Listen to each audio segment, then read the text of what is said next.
శుక్లాంబరధరం విష్ణుం శశివర్ణం చతుర్భుజం ప్రసన్నవదనం ధ్యాయేత్ సర్వవిఘ్నోపశాంతయే. విమలపటి కమలకుటి పుస్తక రుద్రాక్షస్తహస్తపుటి కామాక్షి పక్ష్మలాక్షి కలిత విపంచి విభాసి వైరించి. గురుబ్రహ్మ గురుర్విష్ణు గురుదేవో మహేశ్వర గురు సాక్షాత్ పరబ్రహ్మ తస్మై శ్రీ గురవే నమః. వ్యాసాయ విష్ణురూపాయ వ్యాసరూపాయ విష్ణవే నమో వై బ్రహ్మణదయే వాసిష్ఠాయ నమో నమః. శాంతాకారం భుజగశయనం పద్మనాభం సురేశం విశ్వాధారం గగనసదృశం మేఘవర్ణం శుభాంగం లక్ష్మీకాంతం కమలనయనం యోగిహృద్యానగమ్యం వందే విష్ణుం భవభయహరం సర్వలోకైకనాథం. హరి ఓం తత్సతు. విష్ణు సహస్రనామాల్లో 14వ శ్లోకాన్ని ఈరోజు మనం చెప్పుకుందాం. సర్వగ సర్వవిద్భాను విశ్వక్సేనో జనార్దనః వేదో వేదవిదావ్యంగో వేదాంగో వేదవిత్కవిః అని. ఈ శ్లోకంలో 10 విష్ణునామాలున్నాయి. అందులో మొదటిది సర్వగః అని. సర్వగః అంటే సర్వత్ర గచ్చతి ఇది సర్వగః అంటే అన్ని చోట్లకు వెళ్ళగలిగినటువంటి వాడు అర్థం. అంటే అంతటా కూడా వ్యాపించగలిగినటువంటి వాడు. ఆయన లేనటువంటి చోటు అనేటువంటిది విశ్వంలో ఎక్కడ ఉండదు. నామరూపాత్మకమైనటువంటి జగత్తు అంతట్లో కూడా ఆయా నామములు ఆయా రూపములు వేరువేరుగా ఉండవచ్చును, కానీ వాటి వెనుక ఉన్నటువంటి వాడు ఆ పరంధాముడు ఒక్కడే.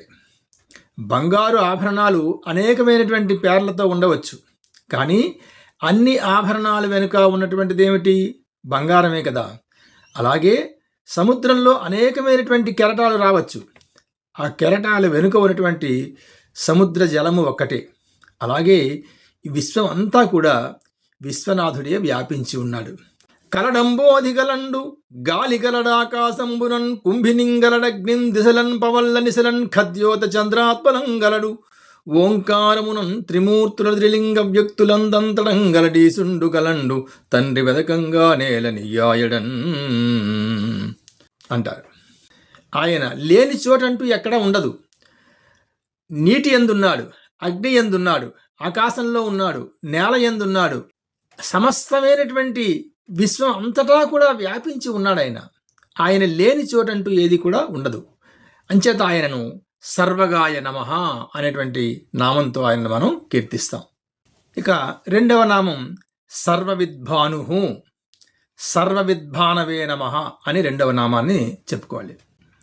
ఇక్కడ కొంతమంది సర్వవిదే నమః భానవే నమః అని రెండుగా విడదీసి చెప్తూ ఉంటారు. కానీ భాష్యకారుల వారు సర్వవిద్భానవే నమః అని ఒకే నామంగా చెప్పారు. సర్వవిద్భాను సర్వం వేత్తి విందతి ఇది సర్వవిత్తు. అంటే సర్వవిధ అంటే సమస్తమును తెలుసుకున్నటువంటి వాడు, సమస్తమును తెలియజేసేటువంటి వాడు అని కూడా రెండు అర్థాలున్నాయి.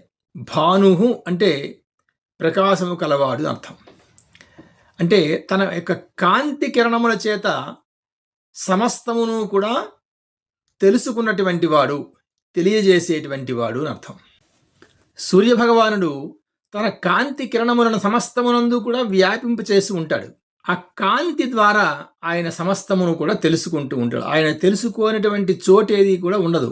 పురుష సూక్తంలో చెప్తారు, సహస్రశీర్ష పురుష సహస్రాక్ష సహస్రపాత్ అని. సహస్రాక్షుడు ఆయన, అనంతమైనటువంటి నేత్రములు కలిగినటువంటి వాడు ఆయన. ఆయన తెలుసుకోలేనటువంటి చోటు ఏది కూడా ఈ విశ్వంలో ఉండదు. ఇతరులు ఎరుగకుండా ఈశ్వరుడు ఎరుగడా అంటారు వేమన శతకంలో. ఒక పనిని ఏదైనా ఇతరులు ఎవ్వరికీ తెలియకుండా చేయగలవేమో కానీ ఆ పరమేశ్వరుడికి తెలియకుండా ఏది చేయలేం. అంచేత ఆయన సర్వవిద్భాను, తన ప్రకాశము చేత, తన కాంతి శక్తి చేత ఆయన సమస్తాన్ని కూడా తెలుసుకోగలుగుతాడు. కాబట్టి ఆయనను సర్వవిద్భానవే నమః అనేటువంటి నామంతో ఆయనను మనం కీర్తిస్తాం. తరువాతి నామం విశ్వక్సేన అని. అంటే సమస్త విశ్వాన్ని కూడా జయించగలిగినటువంటి శక్తి సామర్థ్యములు కలిగినటువంటి వాడు అర్థం. ఎంతటి బలవంతుడు కానివ్వండి, ఆయన ముందు ఓడిపోవలసిందే కానీ ఆయన ఎక్కడా కూడా ఓడిపోవడం అనేటువంటిది ఉండదు. అందుకు ఆయన విశ్వక్సేనుడు.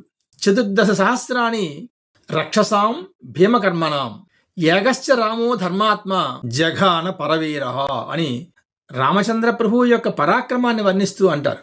14,000 మంది ఖరదూషణాది రాక్షసులని కేవలం 2 ఘడియల కాలంలోనే మట్టుబెట్టాడు రామచంద్రమూర్తి. ఏ అవతారంలో ఉండనివ్వండి, విష్ణువు విశ్వక్సేనుడే. ఇక విషూచి అంటే అన్ని వైపులకు ప్రయాణం చేయగలిగినటువంటి సైన్యము కలవాడని అర్థం ఉంది. సూర్యభగవానుడు తన యొక్క కాంతి కిరణములే ఆయన యొక్క సైన్యములు. ఆయన యొక్క కిరణములన్నీ కూడా సమస్తమునకు కూడా వ్యాపించగలవవి. విశ్వం అంతా కూడా వ్యాపించగలిగేటువంటి శక్తి సామర్థ్యాలు ఉన్నటువంటివి అవి. అలాంటి కిరణ సముదాయంతో కూడినటువంటి వాడు కాబట్టి ఆయన విశ్వక్సేనుడు. ఇక ఈ విశ్వక్సేనుడు అనే శబ్దం విష్ణు సేనానాయకుడు కూడా ఉంది. సాధారణంగా శైవ సంప్రదాయంలో శివగణాలన్నిటికీ కూడా నాయకుడు వినాయకుడు. ఆయన విఘ్నాలను తొలగించేటువంటి వాడు. అలాగే వైష్ణవ సంప్రదాయంలో కూడా విఘ్నాలను తొలగించేటువంటి విష్ణు గణనాయకుడు విశ్వక్సేనుడు. మొత్తం పేని యుద్ధంలో విష్ణువే విశ్వక్సేనుడుగా ఉంటాడు. ఇంకా వేరొక అర్థంలో చెప్పుకోవాలంటే ఈ దేహమే విశ్వం. కామక్రోధాది రాక్షసులు ఈ దేహం అనేటువంటి విశ్వంలో చేరి జీవుణ్ణి అనేక బాధలు పెడుతూ ఉంటారు. భక్తి చేత విష్ణువుని ప్రార్థించినప్పుడు విష్ణువు ఆ భక్తుడి యొక్క హృదయాంతరాలంలో ప్రవేశించిన తరువాత ఇంకా కామక్రోధాది రాక్షసులకు మరి ఇంకా చోటు ఉండదు.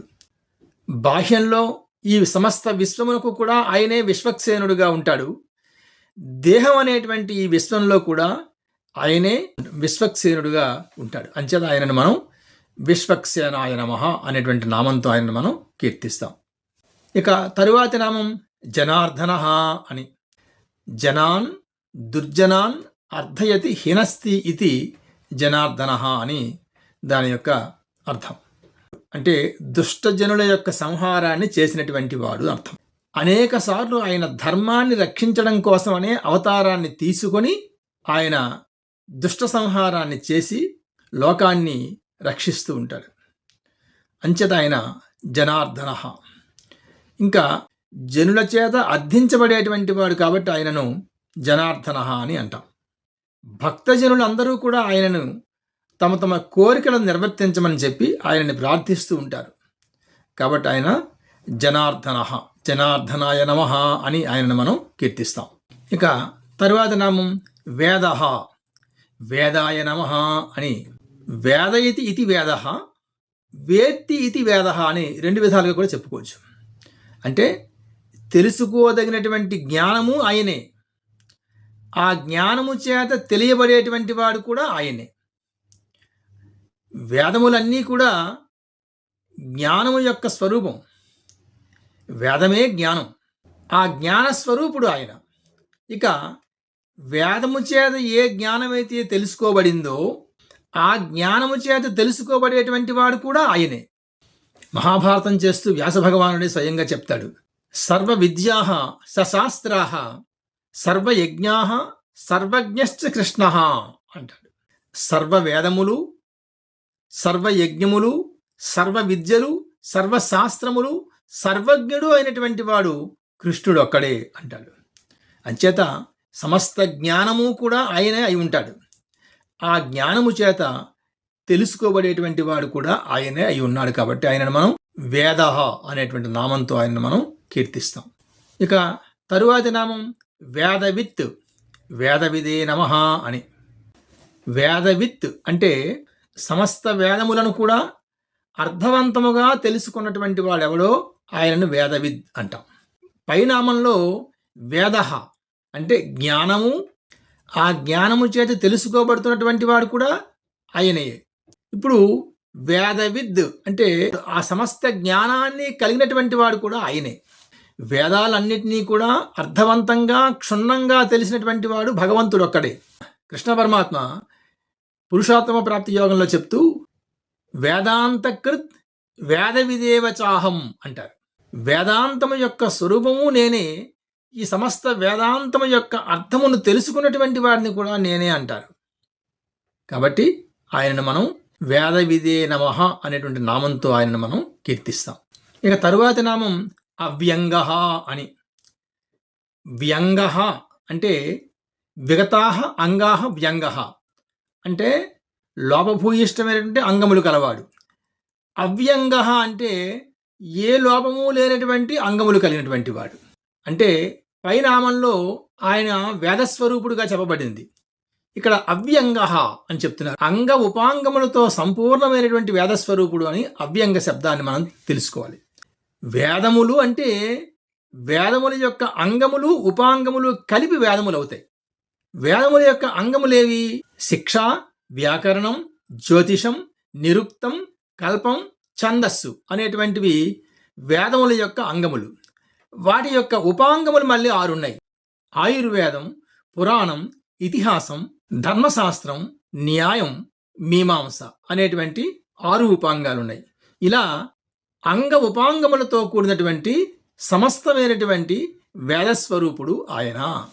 అంచేత ఆయనను మనం అవ్యంగాయ నమః అనేటువంటి నామంతో ఆయనను మనం కీర్తిస్తాం. ఇక తరువాతి నామం వేదాంగ అంటే వేదములే అంగములుగా కలిగినటువంటి వాడు.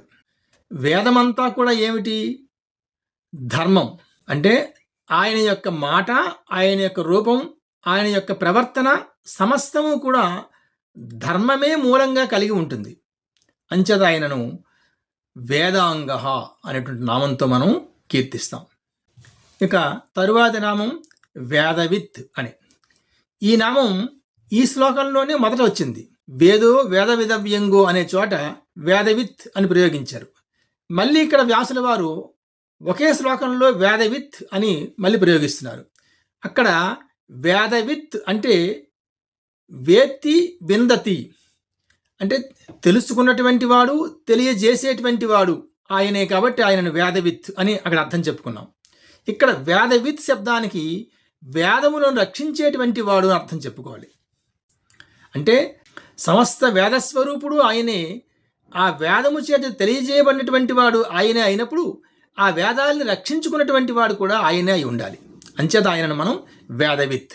అంచేతనంటే ఒకనాడు రాక్షస మోకల యొక్క వికృత చేష్టల చేత వేదాలన్నీ కూడా సముద్రంలో విసిరివేయబడ్డాయి. అలాంటప్పుడు విష్ణువే సాక్షాత్తు మత్స్యావతారాన్ని తీసుకొని ఆ వేదాలను రక్షించాడు. వేదమే స్వరూపముగా కలిగినటువంటి వాడు, వేదము చేత తెలియజేయబడినటువంటి వాడు, వేదములను రక్షించేటువంటి వాడు కూడా ఆయనే. అంచేత ఆయనను మనం వేదవిత్ అని ఇక్కడ అర్థాన్ని చెప్పుకోవాలి. వేదవిదే నమః అని.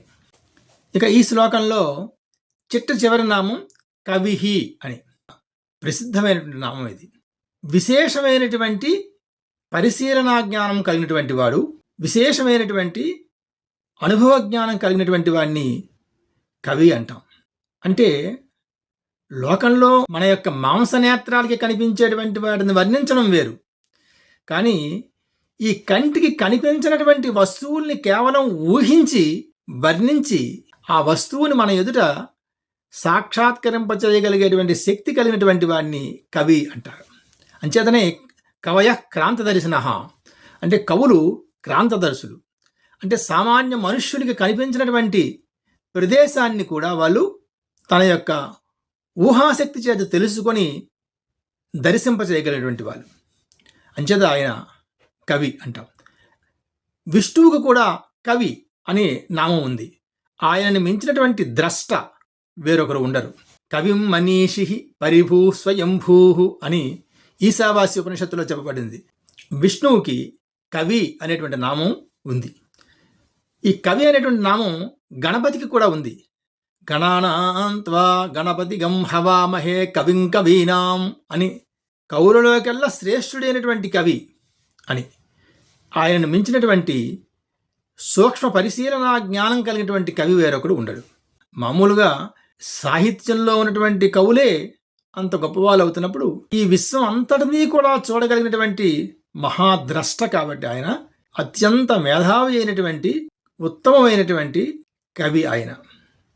ఆయనను మించినటువంటి కవి వేరొకడు ఉండడు. అంచేత ఆయనను కవి అనేటువంటి నామంతో కూడా ఆయనను మనం కీర్తిస్తాం.